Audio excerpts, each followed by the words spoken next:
Your budget actually increases money for defense. It eliminates the sequester, at least discussion of delay going on. This is actually contrary to the guidance from the Pentagon. Why did the committee choose to go against the advice of the generals? We don't think the generals are giving us their true advice. We don't think the generals believe that their budget is really the right budget. I believe that the president's budget, by virtue of the fact that when he released his budget number, about $500 billion, the number was announced at the same time they announced the beginning of their strategy review of the Pentagon's budget. So what we get from the Pentagon is more of a budget-driven strategy, not a strategy-driven budget. You don't believe the generals?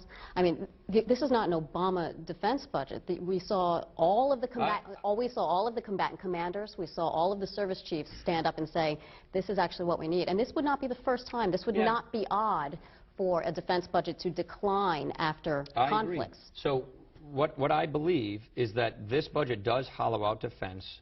I believe this budget goes beyond where we ought to go to have a strong national defense. And so what I think we ought to do is have an honest Pentagon budget, put the screws to the Pentagon because there's waste, but let's not forget that this is the first responsibility of the federal government. And we have a more dangerous world.